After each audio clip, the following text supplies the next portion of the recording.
Welcome back to See, Hear, Feel. Today I have the pleasure of speaking with Dr. Cristina Cipriano. Dr. Cristina Cipriano has a PhD and she's an assistant professor at the Yale Child Study Center and is the director of research at the Yale Center for Emotional Intelligence. Dr. Cipriano is an applied developmental and educational psychologist. Her research is focused on social and emotional learning intervention and assessment, particularly as it pertains to marginalized student and teacher populations. She has published more than 70 papers, commentaries, and reports on emotions, assessment, and social and emotional learning.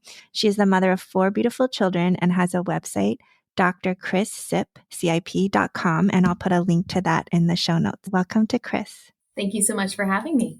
Thank you for being willing. First off, I wanted to ask you to share a personal anecdote about yourself. You mentioned during my introduction that I have 4 children. My kiddos are 10, 9, just turned 8, and 3.5. My 10-year-old has a rare disease called Phelan-McDermott syndrome. He's one of about estimated just over 3,000 people in the world with this diagnosis and presents with autism, epilepsy, fine and gross motor delay, and significant physical, cognitive, and social regression. I raise awareness for Phelan-McDermott syndrome. We use the hashtag PhelanLucky. And then also for my son, it is the hashtag Smiles for Miles. Oh, that's nice. May I ask how you got a diagnosis of something so rare?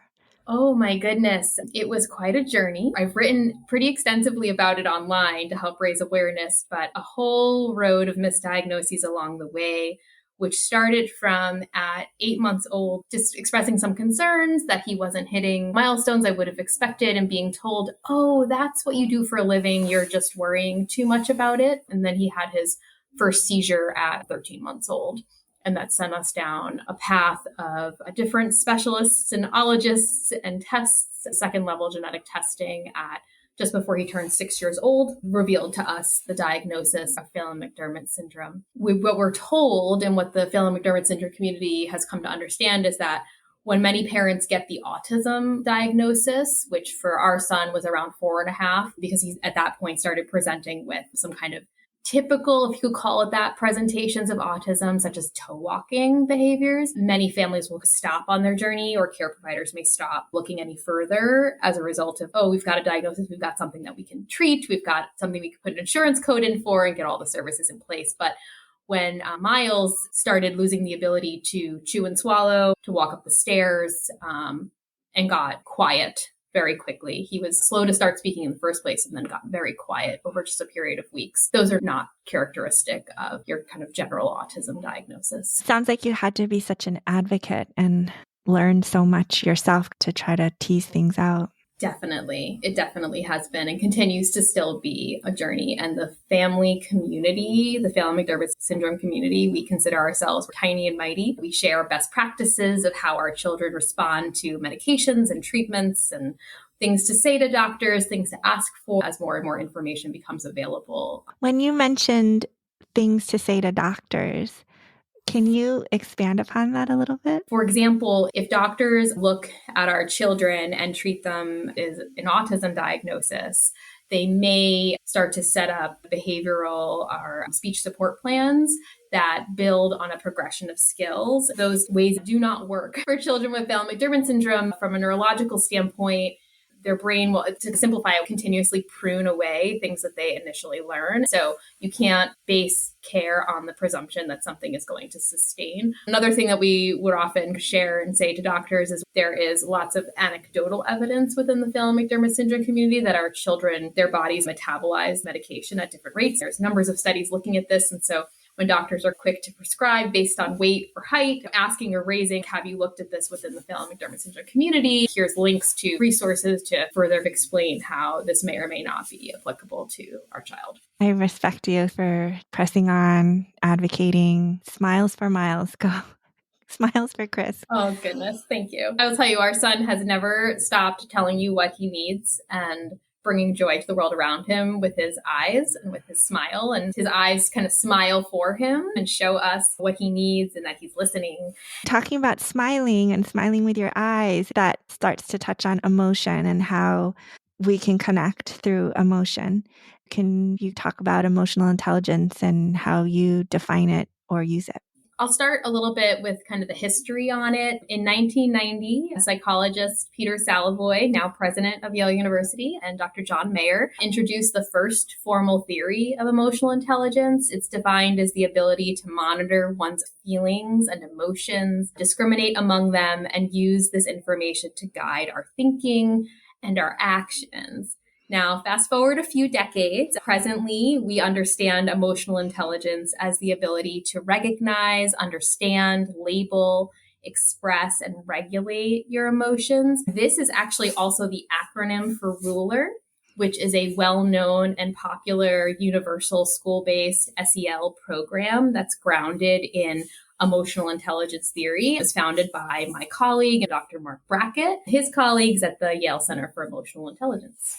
SEL stands for social and emotional learning. It's important to contextualize that emotional intelligence is one theory that sits under a broader umbrella of social and emotional learning, or SEL or CEL.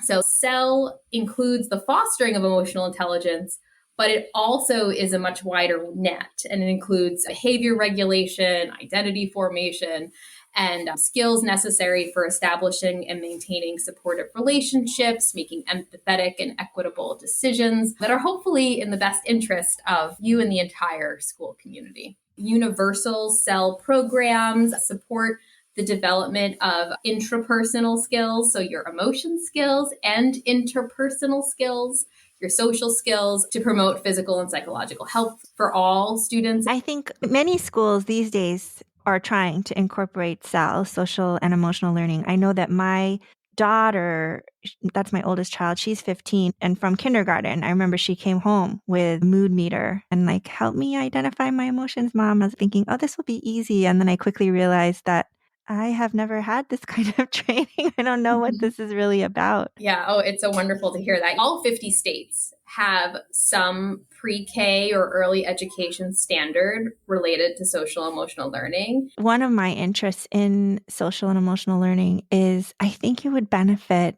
doctors to be taught SEL, social and emotional learning. For those doctors who are over 30, I don't think they got social and emotional learning in school. I certainly didn't.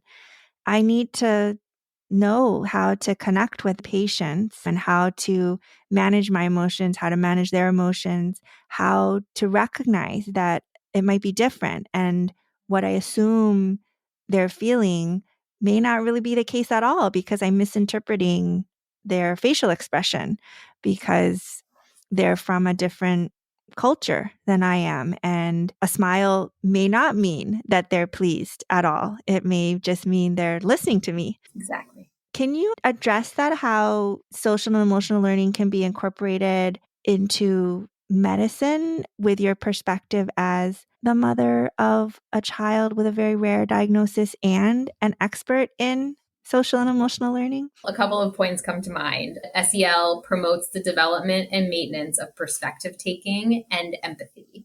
And I can't think of anything that's more important than doctors and medical practitioners humanizing the experience of healthcare for their patients through the ways they actively listen to their concerns, the way that they affirm their emotions and experiences, and understand their individual fears or anxieties or needs, and attend to the complexity of how disease and illness present for each of us, just like it presents in my oldest son. Put simply, all emotions are information and they are valid.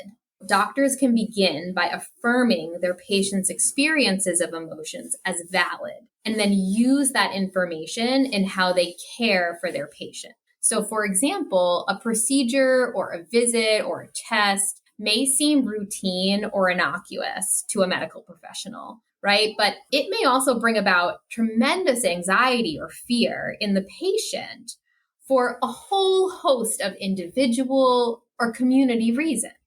Validating that patient's emotion expression and using that information to attend to how the doctor proceeds to schedule the service, to perform the procedure or test, that will support the psychosocial well-being of the patient while also attending to their physical health needs. It's not like a one or the other, it's really an and. I like that. I think that I can easily misinterpret what someone else might be feeling. Is it okay to just be like, I'm not sure what you're feeling. Do you want to tell me? Do you want to share? Starting with like an open question, like, how are you feeling? And actually creating that as a regular routine and practice would be the first kind of step to opening up that healthy dialogue. And doctors can model that just like we work with teachers to model that, owning that our emotions are information and we are authentic expressors of it. And we care about that in this setting. We care about you. We care about how you're feeling because I know that you do. Right? I know you do. But when we say things like, you should not be feeling scared right now, it sets a precedence or gives a perspective that there is a right way or a normative way to be feeling in a given context or situation. That is something that we really want to back away from in both medical practice and education when we think about emotion science, right? Because that's actually invalidating the experience of the individual. So really, the key question would be, how are you feeling? Yes. And then if you have the relationship or you're working on building the relationship, moving into the why might you be feeling that way or what's contributing to those feelings for you to get a little bit more specific, that's opening that window of information that you as the care provider can then take and use and attend to in helping to support the overall health of your patient. Yeah. One thing I find hard, though, both as a doctor and as a patient, is sometimes on the doctor side, I feel like the patients don't want to tell me, and it seems intrusive to be asking. And then I felt that as a patient too, like this doctor does not actually seem interested, even if they're asking, how are you feeling? Yeah. Or they just asked me 3 questions and I can tell they're barely listening.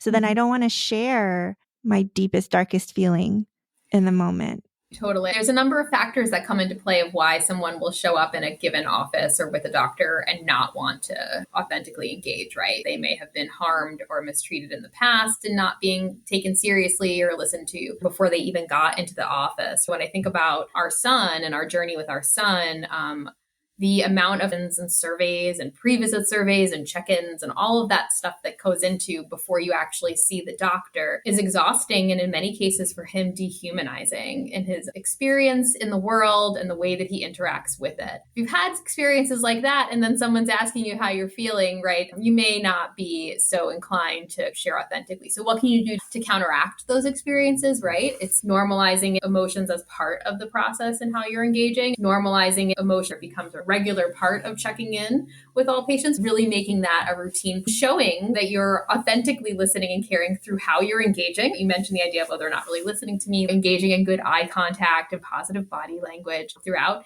and sharing yourself, making it a co-construction of the experience of emotion to lay that foundation so that you're building rapport. Yes, the only thing I've come up with myself is that it just takes time sometimes. And so I have to give my doctors time. And as a doctor, I have to give my patients time. And if they don't really answer a question like, how are you feeling? I can still ask it the next time or maybe 5 minutes later, or just give it another try. And also look for different cues of strategies, what people are saying without their words as well, the ways in which their body is presenting, they're maybe trying to support themselves to regulate or not regulate in a given circumstance, like asking about your leg is shaking. How can I support you? Bringing that information up in a way that is helpful and healthy to promote dialogue. That's a really good tip.